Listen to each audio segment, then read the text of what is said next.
we go into the wild blue yonder, climbing high. Off we go into the wild blue yonder. We did that this morning as an intro, a musical number, as opposed to Nat King Cole's Unforgettable, which this program certainly is, obviously, Judith. To both of them. To both of the listeners out there. Welcome to Viewpoint, your program of personalities, politicians, and perspectives. Going to have a very interesting perspective and personality this morning. As Joe will always remember, Dan, that we try to start Viewpoint with a kudo or two. I'm going to step into the political field, but I want to take politics out of this kudo this morning. Last night I went down to Springfield again, welcome the honor flight home, which I've been doing for a number of years now since I went on that flight. And as always, our governor showed up. And I know some people say, well, he's just doing that because he's a politician. I want to take politics out of it. That man really enjoys visiting with people, and he walks through that there terminal in an unhurried way, stops innumerable times for pictures, little old grandmothers and aunts and so forth coming out, want their picture taken with the governor. And I visited at kind of at length with one of his detail, one of those guys running around with a little bug coming out of his ear, go down into his collar, nobody knows where that goes. Yeah. And I said, I get the impression that our governor really enjoys this gig. He said, I want to tell you, sir, he really does. People talk about him being a politician and so forth, but he enjoys doing this and the interaction with people. And he showed it in the way he worked the terminal from one end to the other, stopping every few seconds, very patiently posing with people and visiting with people in a genuine, straight from the shoulder way. Yeah. So kudos to him. Yeah. He's been doing that now for a long time. I think ever since he was elected governor. Right. And I've been to most all of them, and he's always there. Yeah. And he looks at me and says, "You again?" What? Are you teasing? But I tease you. In a heartbeat. Let's get serious. But that was serious to me, and I appreciate the way he does that. Judith K., we have an interesting program this morning, at least by my standards. We're hoping to impart a lot of knowledge about what's going on in the veterans fields today, speaking of honor flight and veterans. So let's get right down to business and introduce our guest this morning.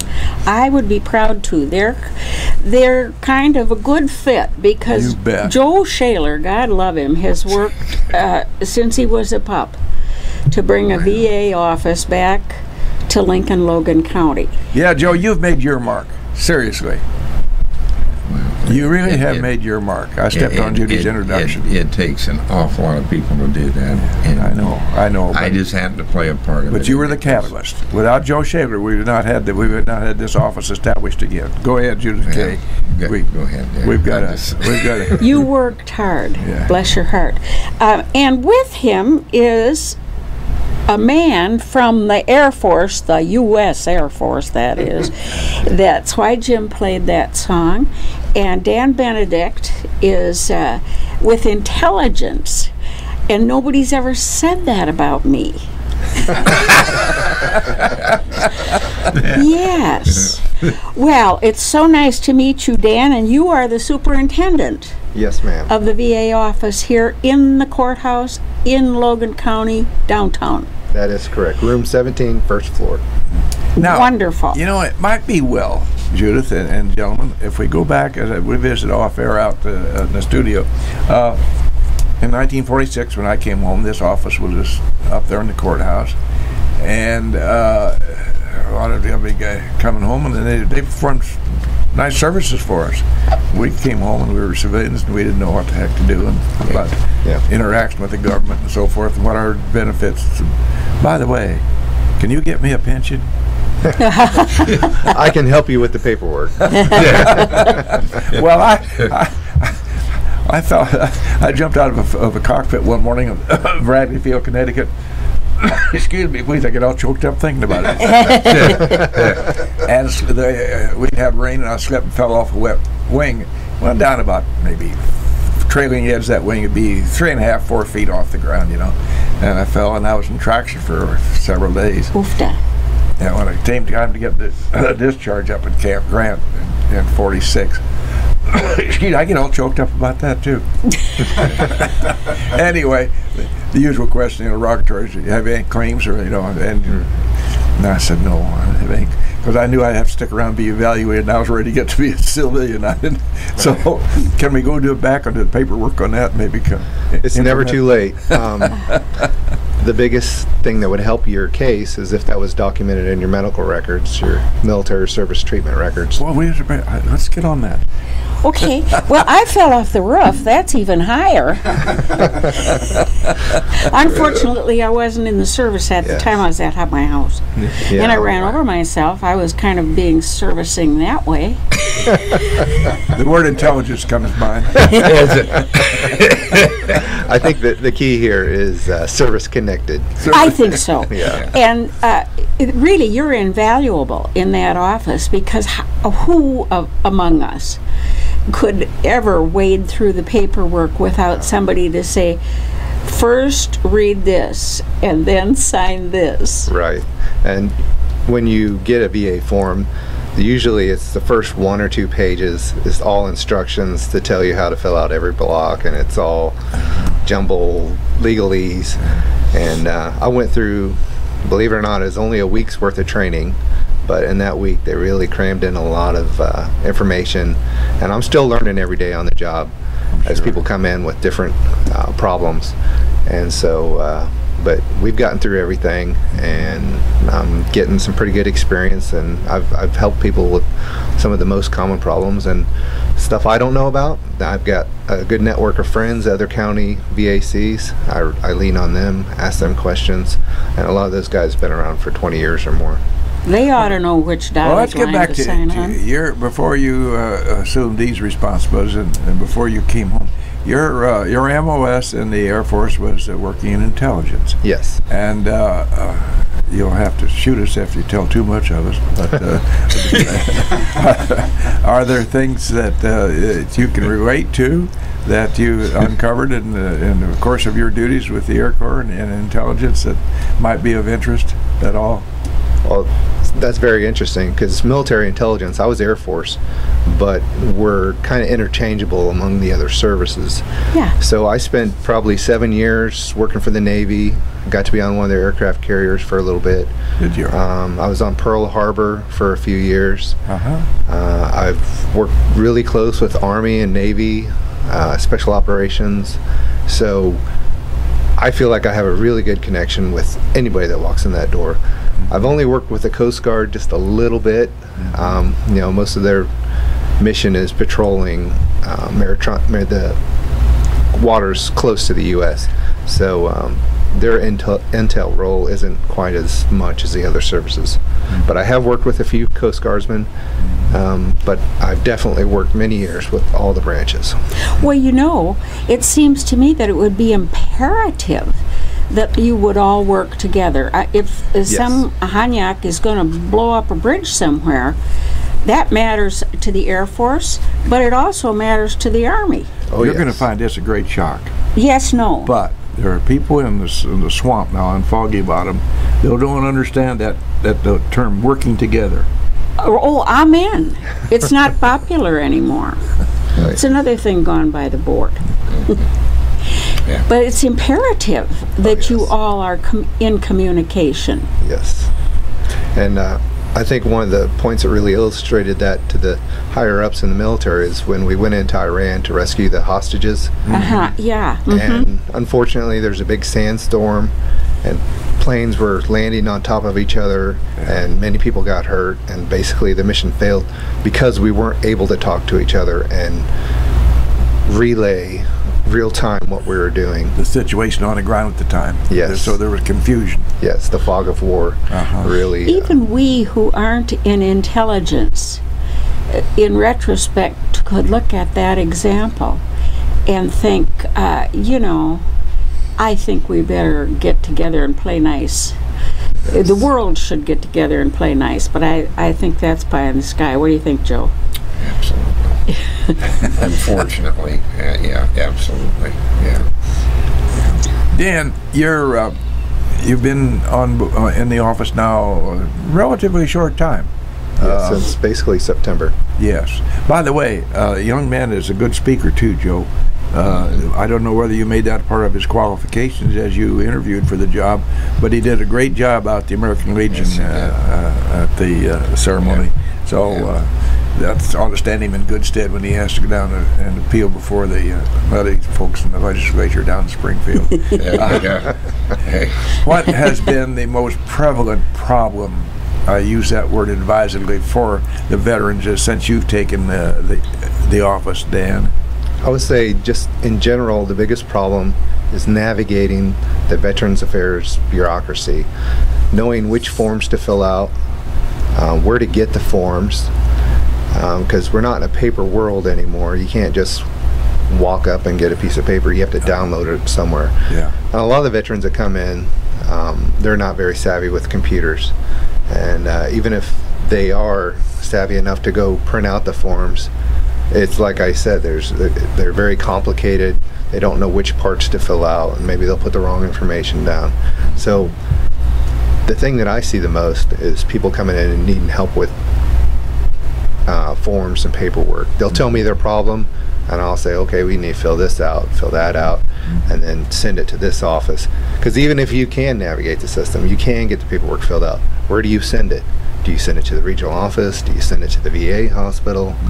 And in different situations, it goes to different offices, and that can add months and months on their claim if it goes to the wrong office, and then it has to be shuffled around within the VA, or it just gets returned to the veteran. If somebody came in with a physical problem that they hadn't been able to resolve in our veterans hospital organizations, and by the way, I want to make it a quick personal aside. You know, we hear a lot of static, really a lot of static about the veterans hospitals and the treatments or the non-treatments which our veterans have had, and I'm sure there's a great deal of validity to a lot of it. My own personal experiences, of course, I'm very lucky. I have no problems except intelligence. But seriously, I've had very good look at both Peoria and Springfield and Danville. Very good. My personal experience with the VA has been very strong. But if somebody comes in and has a problem, how do you go about adjudicating that problem for him? Let's say that he's got a beef against whatever, for whatever reason. He's been to Danville or been over to Quincy or wherever. Okay. How do you help them? Okay, the first thing, I have to establish that they're an honorably discharged veteran to qualify for services. So they bring in their DD-214, which is just a military discharge paper, and it shows a characterization of discharge. So as long as, that's the very first basic step, is getting that information. So then I know they're a veteran, and then I can be their advocate. Sometimes the larger VA hospitals will have an American Legion person actually sitting in the hospital, or a VFW person sitting there. I can call them, I can talk to them, or I can just call and believe it or not, I resolve a lot of things just over the phone, speaking to service reps on their hotline. And that's another thing is the VA phone numbers. You have to push 1, push 2, push 5, push 7, and that gets a lot of people very frustrated, and they get the wrong office, and then it goes to something else that's automated. Me as a veteran service officer for the county, I have a direct line that I can call, and it's actually a person that picks up, and that's in the Chicago regional office, which is the jurisdiction we fall under. We have a friend who was in the service and served his full term there, and he really needs, according to his wife, he really needs a hearing aid. Okay. And he tried to talk with the VA, not you, right, about getting some help in that direction. And they said, oh, the place where your paperwork was burned. Yes. So disastrous fire in St. Louis many years back. Yes. 73. There was a big fire, 1973. a lot of Army records, some Air Force, and I think a little bit of Navy were lost to a fire. Now according to their website, they've reconstructed a lot of those records, I think up to 80%. And when I say reconstructed, just basic information that they were in for a certain amount of time. On a lot of their treatment records from the hospitals and everything, that can never be reconstructed. But I can still get people help if they're in an MOS like artillery. You can imagine, if you're doing that every day for 4 years or 20 years, you're probably going to have some hearing loss even if you did wear protection. And so we could file a claim and claim hearing loss, and the VA would set them up with an appointment to evaluate their hearing. And if they say yes, you do have some hearing loss, and we attribute it to your service, then that would be how you get the hearing aid. And we're fortunate because in Peoria, Illinois is the most local place that the VA does hearing aids. So it'd be a short drive to Peoria. They're very good over there. I speak from personal experience. And by the way, the audio doctor, Venkatesh, way back in the old days, she worked at Lincoln State School in Colony. God forbid I would use that word. Politically incorrect. But she was, when the place was closed by the Governor Ryan, one of his brilliant moves, she decided to go back to school, and she got her medical, her audiology. She is a doctor, medical doctor in that. And boy, do I owe her a big debt of gratitude, because I can hear fine now. And, thanks to it's great. It's a great program. If everything works out perfectly and everything goes through smoothly, go up there, you get your hearing aids, and then they send you the batteries in the mail. You don't even have to buy the batteries. Yeah. I send them a postcard, and I get a box of batteries. The postcard? I sent a postcard. So I need the batteries. And that you can just punch it in on the phone or go online. That's how I get mine. Well, let's hear what the depth and breadth of the services are that are provided here in room number 214? Room 17. Oh, 17. What First was floor. I off? Again. You were up at the clerk's office. Yeah. So basically, you go through security in the courthouse, turn left, and my office is right there. Okay, well... There's your first problem, get through security. I want to get our phone number out there. Maybe some veterans or a relative of a veteran out there who has something that's been bothering them, a minor or a serious problem. And 648-5510. If anybody has any questions at all, feel free to call in, because Mr. Dan Benedict is here to be of service to you, as he is daily up there in our courthouse. Go ahead with your line of questions. Yeah, let's discuss the things that you can do to help the veterans. Okay, first and foremost, I'm helping the majority of my customers. I've been helping with filing for claims. So old service injuries that are now aggravated with age. They were getting by just fine when they got out of the service, but whatever it is, a broken arm is now hurting pretty bad. We can file a claim for that and actually get them to a VA doctor for treatment, and also there's if they're approved, disability claim, which is there's different percentages, and that's money in your pocket that they would send you every month, depending on how they rate it. We also help people with emergency assistance. When I say emergency, this is like, a one-time emergency situation to where, say they lose their job, and they're just, they can't pay their rent, they can't buy groceries for their kids or whatnot. We can help out with that as long as they've gone to other agencies, applied, for SNAP and maybe Section 8 housing, something, because we are not long-term. Our budget's very limited, and we try to help the veterans the best way that we can. So, over the immediate hump. Yes. To solve a problem for it. Yes, because a lot of not times, permanently, but a temporary thing. The state and federal benefits, they don't kick in for a month or so. So we as long as they meet the income threshold and they have applied to the other agencies and are looking for gainful employment, then we can offer some help. But you know, I think most of the people don't even know where to start to look for help. At least you could tell them, well, did you apply at SNAP, Yes. etc., etc. Yes.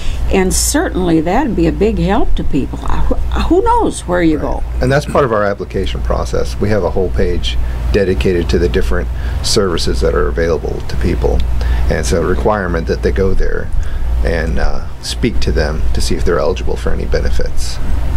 So that's We're going to speak to somebody very quickly now. We're going to speak to our audience on behalf of our sponsors. They make it possible for you and I to be here. Yes. Go right ahead, Mr. Ash, when you're ready. He has a lot of dials to flip. Right back live in the studios here, WLCN. The program is Viewpoint, of course, airing each Wednesday morning, 8:15 to 9 o'clock. I have two very, very important guests to us this morning. Judy and I work hard to try to bring in different guests from different spectrums across the broad here. But near and dear to my heart, we have a couple of military veterans here. Joe Schaler is directly responsible for us having a renewed office in Veterans Assistance, and our other guest there is Mr. Dan Benedict, who is in charge of that office up there in the courthouse. Dan had something that he wanted to be sure and allude to, so go right ahead, Mr. Benedict. All right, thank you very much. I was just speaking about the financial services, the VA claim services that we help with. We'll help with any general questions that you may have. If you don't want to try to navigate the VA phone system, and I highly encourage you to come talk to me, because I can probably get you an answer a lot Save quicker. a lot of time. Yes. And frustration. And our phone number up there is 732-8388. I'll say that again a little bit later. Another thing that we've really been helping people with is getting their military records. Over the years, different moves, whatever, life situations, they lose their paperwork. And the DD-214, the discharge paperwork that every veteran gets, is very important. I get a lot of questions about, oh, how do I get veteran put on my driver's license now that veterans can do that? Well, the first thing you're going to need is your DD-214, and you're going to have to use an Illinois State Veterans Affairs person, because that's the way they wrote the law. We're trying to get that law amended to allow the county veteran service officers, which is what I am, to be able to certify all that paperwork. But the way currently, the only way to get veteran on your driver's license is through the Illinois Department of Veteran Affairs. I can help you with getting your DD-214.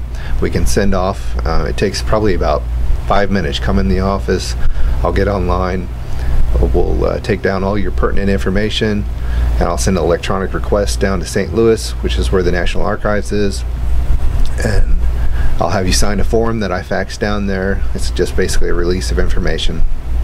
And then generally what I've been seeing is about a month turnaround to get those DD-214s back to people. And with that comes a whole range of benefits, showing that they're a veteran and all that.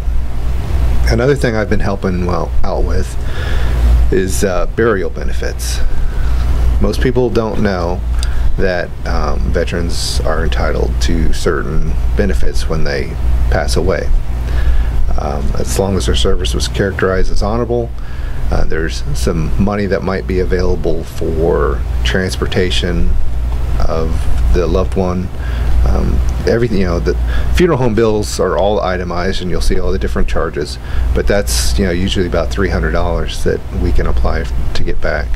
Now, if the veteran died of a service-connected disability, if he's already filed a claim and say he had some problems associated with Agent Orange, and many Vietnam veterans are in that situation now with diabetes, ischemic heart conditions, and there's a whole laundry list of presumed conditions for those veterans.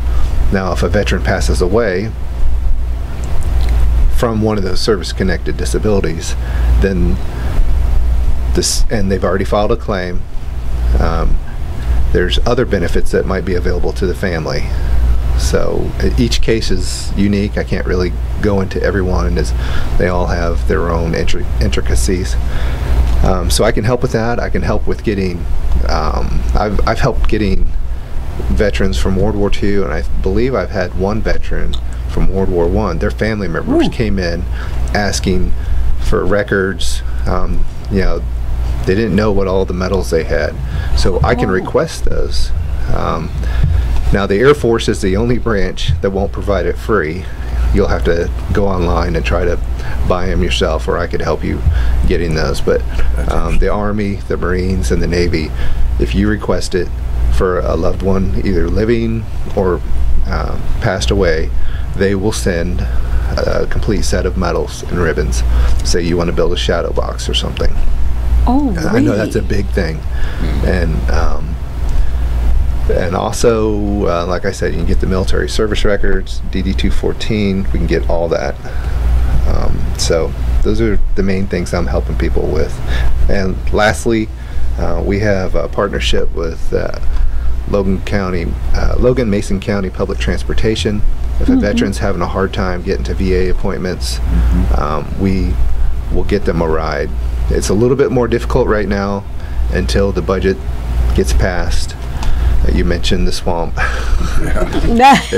The effects are really starting to filter down to the smaller agencies now. And so the sooner we get that budget passed, the sooner a lot of those headaches will go away, and we can really provide more services to our veterans out there. You know, you mentioned the term Agent Orange. Believe it or not, there are some folks out there who time has passed. Vietnam seems like to us it was just yesterday, but in fact it was a long time ago. And there are some people out there who may not really know what that term means. And so let's just quickly describe what Agent Orange and the residuals of that left. Tons of people. Yes, Agent Orange was a very toxic defoliation agent that they sprayed from aircraft. With abandon. Sprayed it all over Vietnam, and it was very effective at what it was designed to do: kill vegetation. It killed trees, killed anything it touched. Well, guess what? There's people on the ground underneath this. Yeah. There's people that are handling it. I mean, yes, thousands and thousands. And then not only that, they spray an area and then troops go in there. The reason they killed the foliage is so the troops could go in there and have better visibility. It's everywhere. Yes. Yeah. So they're contaminated. So if you stepped foot in Vietnam, then you are presumed to have come in contact with Agent Orange. Oh, really? So all those presumptive diseases like diabetes and some different heart conditions, the VA would presume that you by association you were in country, and your DD-214 discharge paperwork shows that you had the Vietnam service medal and all that, or any of your other records show that you were in country on the ground. They will presume that you have service-connected exposure to Agent Orange. And Agent Orange, if you develop those conditions, you can apply for a claim, which will get you benefits. Each case is different. It could be from 0%, which, believe it or not, is a rating. A 0 is better than not service-connected. Say, you know, you have something, but it doesn't bother your daily living. Yes. So they might give you a 0%. Or maybe you have diabetes and heart condition and you're housebound. Well, that you'd get a 100% rating, which is quite a bit of money. Or it may spring up and maybe latent in your system, and then all of a sudden in later age, here along it comes, and it is directly related to your exposure to Agent Orange. Right. I mean, bladder cancer is on there. I don't have the list in front of me, but there's a lot of different things that they've determined Agent Orange was not very healthy for the human body to come in contact with. Now, in your office, Mr. Benedict, I know you're not a marital counselor, and seriously, do folks come to you with problems that you think they think that you might be able to help them with insofar as benefits and so forth, if they have a marital problem or a family problem that is creating a problem for them? Yes, sir. I can refer them to the Peoria Vet Center. That's their official function is readjustment counseling. They talk to people who have came back from the most recent conflicts, and really they turn nobody away that I've seen. And they'll take couples in for counseling. The spouse may not understand why the veteran is experiencing all these irritability, mood swings, and it could be that the veteran has PTSD from what they've done and have just held it inside for so long. And most men like, well, I'm tough, I can handle things. Well, when you go to war, you see a lot of things that humans aren't supposed to see. Yeah, we're not really supposed to be in contact with all that, and so it has an effect. And just getting people to understand that it's not a sign of weakness, it's a sign of strength to seek help. So just getting people to understand seeking help is a sign of strength, and we can get them counseling services. It's interesting in today's times, post-traumatic stress disorder, and it started in the First World War. They called it shell shock. Yes. And I can remember very vividly one individual walked around town and he was just not hooked up, Yeah. He was no threat to anybody, but he was certainly definitively affected, and that was, he's shell shocked. That was a common term in those days. In the Civil War, they called it battle fatigue, then shell shocked, and now post-traumatic stress disorder. 648-5510. Again, if there are any veterans or families of veterans out there who have any questions, Dan, I'd be very happy to entertain your calls. The office is open. Let's define that to you, sir. We're open, like I said, the first floor of the courthouse. Go through security, turn left, and you'll see my office right there. And we are open Monday, Wednesday, and Friday from 8:30 to 4:30. Our phone number is 732-8388. Or if you want to email me, it's vac@LoganCountyIll, that's all one word, .gov. So vac@LoganCountyIll.gov. Judy and I are a little bit prejudiced, but we probably think you're working in probably the best courthouse in 102 counties. We have courthouse employees up there in our offices that are all very dedicated people. Oh, yes. And I know for a fact some of them work after hours because I've seen them come out of the courthouse after hours. So they're not just in there doing their job and quitting. That's correct. So we appreciate all those folks up there. And they bend over backwards to help. To be of assistance to you. Yes. In your connection, do you have interconnection besides being in the building? Have you found a need to contact law enforcement, either the city or local law enforcement, to help you with the problem? Not so much law enforcement, but more with the county clerk, as a lot of veterans, when they came back from Vietnam or just got out of service, would file their DD-214 up with the county clerk, and I'll have those veterans come in and say, I lost my copy. The first thing I'll ask is, did you file it upstairs with the county clerk? I was like, well, I'm not sure. So I'll run up there and check, and believe it or not, success is usually about 90% that the veterans have filed it. And so there's a record right there. We don't have to wait a month to get one back from the National Archives. Sometimes we have success in spite of ourselves, don't we? Yes, yes, we do. If a veteran, you go ahead, Joe. Were you about to make a comment, sir? No. Okay, all right. Well, Joe's made his impact when he brought Dan Benedict aboard here. You mentioned transportation. If there's a veteran out there that needs to get to, let's just say Danville, yes, which is a 90-mile run, 100-mile run over there, how does one go about that? Well, the bus doesn't operate over there anymore.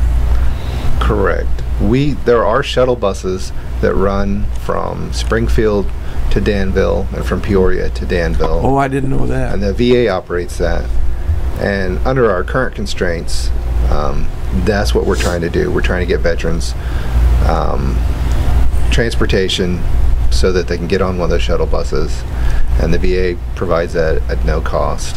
And if the veteran needs services, doesn't have transportation, or his condition prevents him from driving, we can help with that transportation to get him to that shuttle bus and get the timing all worked out to where everything, they'll get a ride up there, and when they get back on the shuttle bus to Springfield or Peoria, we'll have a ride waiting for them to get him home.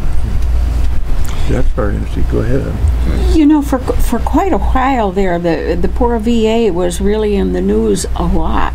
Yes. About, well, they were getting pretty bad press, right? Yes. Okay. Yes. But now, every once in a while, you hear about somebody at the top being replaced. And surely that would trickle down to things being better for your average run-of-the-mill vet, right? Yes. We have seen a lot of improvement.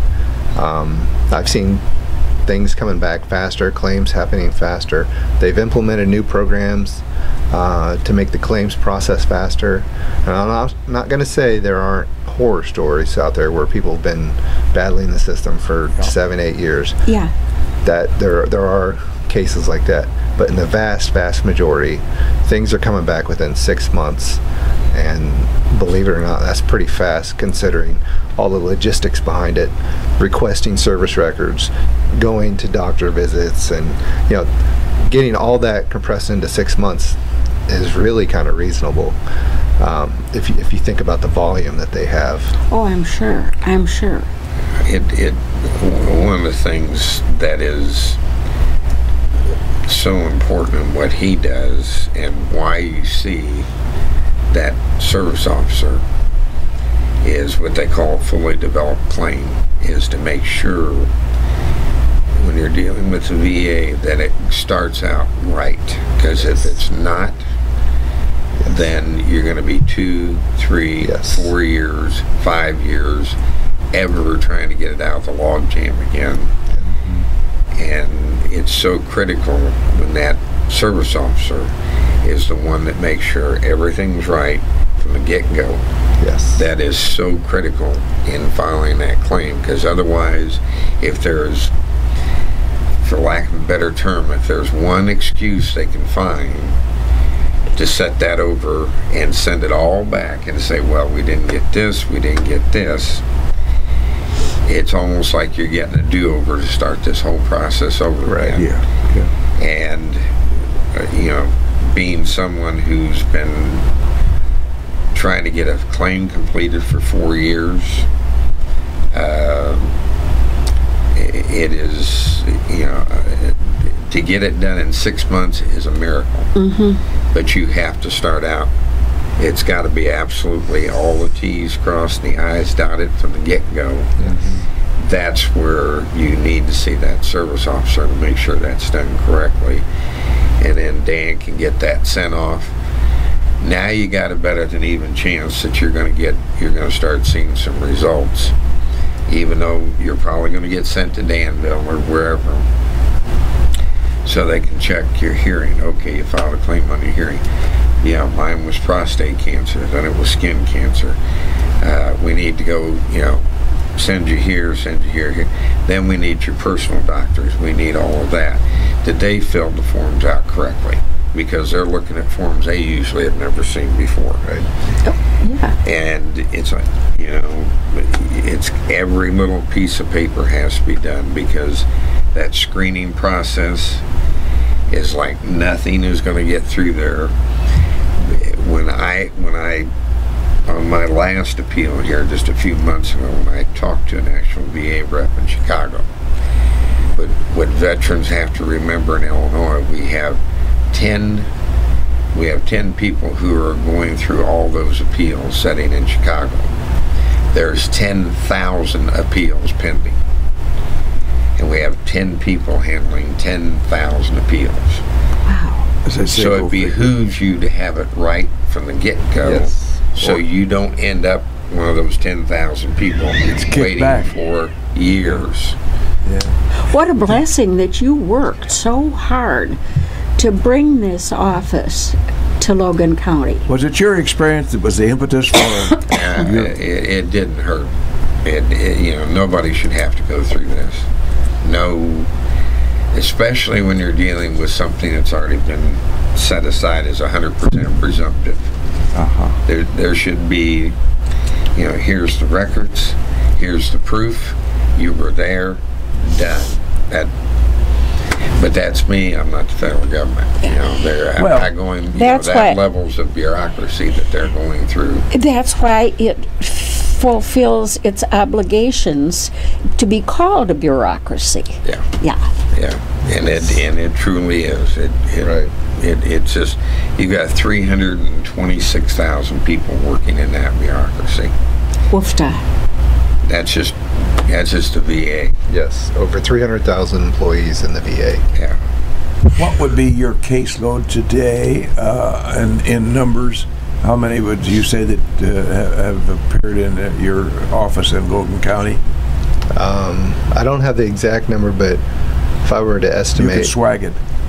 Between the phone calls and people actually walking in, I would say probably around a couple hundred veterans. Really? Yes. Direct impact on those guys. Yes, and their families. And that runs the gamut of getting somebody a headstone that had been buried long ago, or getting them a grave marker, and just the recognition of their family member. Quick question: economic factors. Has that specter appeared? Folks coming with economic problems. Oh yes, we've. That's too bad. We've helped that's sad. A few people out with emergency assistance, and I'll help any veteran that meets the qualifications. My job is to advocate. My job is to try and help them. I'm not trying to. Well, did you cross this T? Did you dot that I? My job is to help them get the services. I am there to advocate for them, to get them the benefits that they earn for serving our country. Well, Dan Benedict and Joe Schaler, thank you very much for bringing this to our attention this morning. I'm going to read right from the brochure here. The mission of the Veterans Assistance Office up there in the Logan County Courthouse: to provide exemplary, client-centered, which is important, client-centered services and benefits that respond to the needs of the veterans and their families.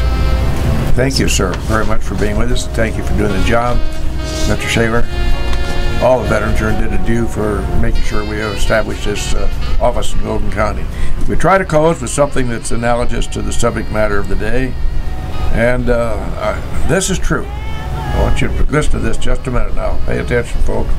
American veterans, some 25 million strong, have served their country with the belief that democracy and freedom are ideas that to be upheld around the world.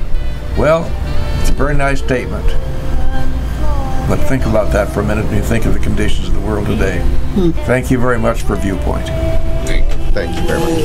We better have